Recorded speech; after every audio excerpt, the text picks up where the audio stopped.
අද රෑ කෑමට මොනවද? අද මම මොනවද රෑට කන්නේ යන්නේ කියලා පෙන්නන්නම්. මේ තියෙන්නේ කපාගත්ත රාබු. රාබු කොළ ටිකත් එක්කම ගත්තා. මේක පොඩ්ඩක් උණු වතුර වලට ලුණු ටිකක් දාලා තියලා තියෙනවා. පස්සේ මොකද කරන්න කියලා මම කියන්නම්. ඊළඟට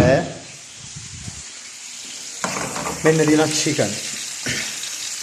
චිකන් වලට මෙන්න මේ ඔලිව් තෙල් එක ඔලිව් තෙල් චුට්ටක් දාලා චිකන් පෙටි දෙකක් දාගත්තා. ඊට පස්සේ ඒකට මම ගම්මිරි කුඩු ටිකක් දාගත්තා, ලුණු කුඩු ටිකක් දාගත්තා. ඊට පස්සේ දෙහි ඉස්ම ටිකක් එකතු කරගන්නවා. මේක ගොඩක් රස එනවා. එතකොට දෙහි ඉස්ම ටිකක් දාගත්තට පස්සේ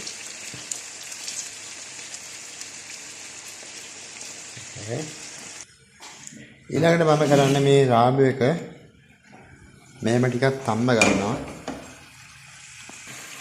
දැන් ඊළඟට චිකන් එක මේ විදිහට හොඳට දැන් තැම්බුණාට පස්සේ මේ කැලරි ටික අයින් කර ගන්නවා.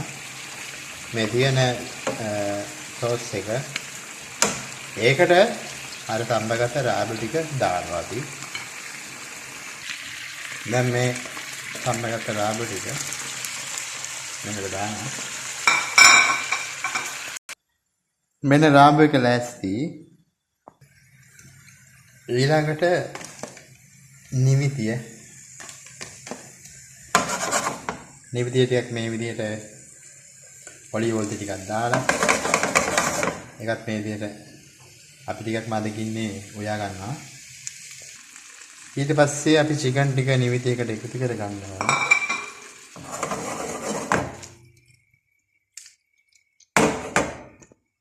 මේක රස වැඩි කරගන්න කපාගත්ත සුදු ලුණු ටික 7-8ක් දාගන්න. ඒකට ගොඩක් ආයතන මේකට ගොඩක් රසයක් එනවා සුදු ලුණු වලින්. මම ගොඩක් කැමති සුදු ලුණු වලට. මේ විදිහට මදගින්නරේ ලිපෙන් බාගන්න ඉස්සෙල්ලා ඊළඟට මේ විදිහට කපාගත්ත බී ලුණු ටිකකුත් එකතු කර ගන්නවා. මේකෙන් බී ලුණු ගොඩක් තැම්බෙන්න හරියන්නේ නැහැ සාමාන්‍යයෙන්.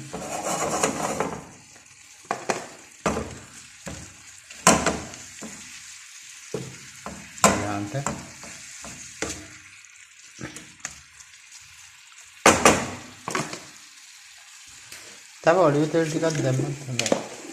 ඔය චුට්ටක් දාන්න. හරි.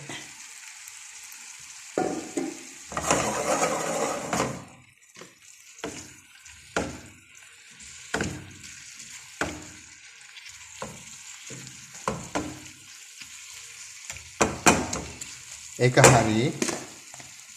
ඊළඟට පාම්පෙති දෙකක් ගන්න. ඒ පාම්පෙති දිකේ මේ විදිහට කැඩුණා. මේකේ මැද කොටස අයින් කර ගන්නවා. බලමු ඊළඟට මොකද කරන්න කියලා. මේ විදිහට පිටර කෙලියක් කඩලා මේකේ හරි මැදට දා ගන්න ඕනේ. මද ගින්නේ. හැබැයි ගින්නට වැඩි කර ගන්න එපා.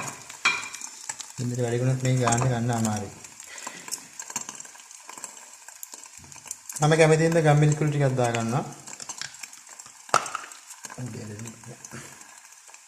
ටිකක් දාගත්තා. ලුණු කුඩු චුට්ටක් දාගත්තා. පස්සේ මේක සාමාන්‍ය මේ ගන්නට වගේ එනකොට අර කලින් කපලා අයින් කරගත්ත පාන් පෙත්තේ එහෙම ලස්සනට තියාගත්තා. මෙන්න මෙහෙම.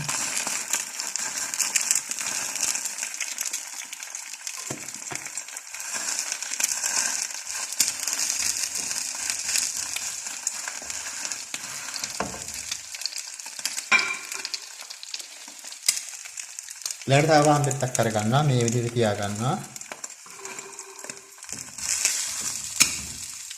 පාන් පෙත්ත දෙකම පාන් පෙත්ත හරි. අපි මේ විදිහට කසව කරගත්තා. ඕන දැන් මගේ ඩිනර් එක රෙඩි. රෑ කෑම වෙලා මේක චිකන් එක ස්පිනාචි එහෙම නැත්නම් නිවිතිය. මේක චිකන් චිකන් එකේ ලික්විඩ් එකත් එක්ක බ්‍රෝද එකත් එක්ක ඒක රාබු මේක සෑන්ඩ්විච් එක පාන්න එක්ක අද බොන්නේ මම ලෙමන් ටී එකක්. ඒකත් එක්ක රසයි ලෙමන් ටී එක. ඔක තමයි අද මගේ රෑ කෑම වේල.